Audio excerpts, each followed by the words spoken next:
Estamos de volta do intervalo. WW, claro, Lorival Santana, significa vamos para o mundo lá fora, Lorival. Vamos lá, com prazer. Tem bastante coisa para a gente abordar lá. A gente deu uma fechada um pouquinho no seguinte aspecto.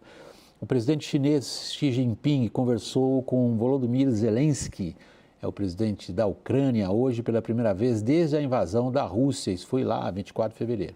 Os líderes falaram em paz, respeito à soberania. Confira. A conversa entre os dois líderes, que estão em lados opostos do conflito, durou quase 1 hora e teve um tom mais ameno. Os dois falaram sobre paz duradoura e respeito pela soberania, mas a China não mencionou a Rússia ou a palavra guerra uma vez sequer. Xi Jinping anunciou que vai enviar representantes a Kiev para tentar iniciar negociações de paz. Zelensky, por sua vez, afirmou que um novo embaixador ucraniano será enviado a Pequim. A questão de soberania territorial ucraniana também foi abordada por Lula em sua viagem à Espanha. Não cabe a mim decidir de quem é a Crimeia. Eu acho que quando você sentar numa mesa de negociação, você pode discutir qualquer coisa, até a Crimeia. Mas não sou eu que vou discutir isso, quem tem que discutir isso são os russos e os ucranianos. Lula ainda falou sobre um outro conflito. Em declaração hoje, disse que a Organização das Nações Unidas criou o Estado judeu e não criou o Estado palestino. Veja que a ONU era tão forte que em 48 ela conseguiu criar o Estado de Israel. Em 2023 ela não consegue criar o Estado palestino. Como resposta, o Instituto Brasil-Israel lamentou a imprecisão dos fatos descritos pelo presidente e acrescentou que as falas podem gerar mais incompreensão sobre o conflito entre Israel e Palestina. Na próxima semana, Lula segue para a Inglaterra para a coroação do rei Charles III e, na véspera, deve se reunir com o premier britânico Rishi Sunak. Reino Unido e Brasil têm visões diferentes sobre a guerra e principalmente sobre a Rússia. Os britânicos são um dos mais importantes aliados de Kiev e o Reino Unido, o segundo país que mais contribui financeira e militarmente com a Ucrânia, além de adotar uma postura muito dura contra Moscou. Já Lula deve voltar a explicar a posição neutra do Brasil e a defender a manutenção da paz para o fim da guerra. Américo Martins, de Londres, para a CNN Brasil. Lorival, há vários aspectos ali na contribuição do nosso correspondente sênior para a Europa, o Américo Martins. Eu vou começar por aquela que não chamou tanto atenção, mas eu vou chamar atenção porque me parece mais uma enrascada na qual Lula jogou o Brasil. Ele atravessou literalmente a rua para pisar na casca de banana do conflito árabe-israelense. Quer dizer, a menção que ele faz à incapacidade deixa eu me corrigir.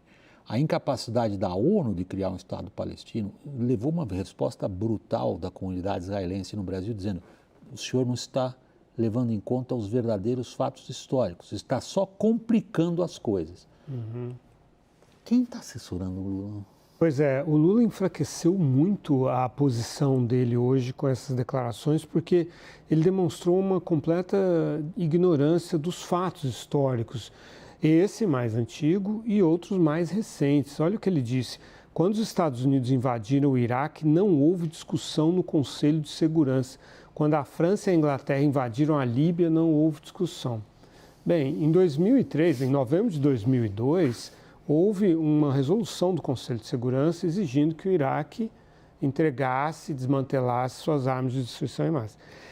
Em fevereiro de 2003, um mês antes da invasão, houve aquele fiasco que foi aquela encenação do Colin Powell com aquela informação totalmente farsante, né, da CIA para justificar a invasão. E aí os Estados Unidos foram avisados de que a resolução autorizando a invasão seria vetada. Então os Estados Unidos retiraram, mas houve ampla discussão e um veto que ia se consumar.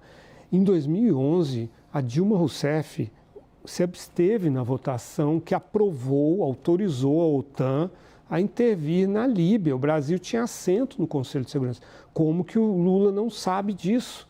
Que houve uma resolução aprovada com abstenção do Brasil. Então, e aí ele disse tudo isso para dizer que era por isso que o Conselho de Segurança não era respeitado, não era obedecido. Esse é um argumento de ouro para a Rússia, né? Dizer que é atual presidente, inclusive. Que é atual presidente, para deslegitimar a ordem internacional. Da mesma maneira como ele diz que não sabe de quem é a Crimeia. Mas aí, me parece, ele comete um atentado, um verdadeiro atentado a um princípio fundamental da diplomacia brasileira, que é reconhecer alguns, digamos, cânones do direito internacional. Uhum. Quem é ele para dizer se a Crimeia é da Rússia ou da Ucrânia? Não é ele, não. Lógico. É o que está na Carta das Nações Unidas. Lógico. Há uma violação clara da Carta das Nações Unidas. Não há discussão sobre a quem pertence a Crimeia. Nem se deve levantar essa questão. Ninguém tem o direito de levantar isso, certo? Porque em Respeitando a Carta, não. Em 1991, quando a Ucrânia se tornou um país independente, a Crimeia pertencia a ela. Esse é o mapa que existe. Aliás, esse é o mapa do mundo. Se você começar a discutir em que século, que tal país pertenceu a tal território, nós vamos entrar na barbárie, na selvageria, porque ao longo da história, territórios trocaram de mãos várias vezes. Só que depois da Segunda Guerra Mundial, ficou decidido que não ia mais se discutir o mapa do mundo. Lorival, obrigado.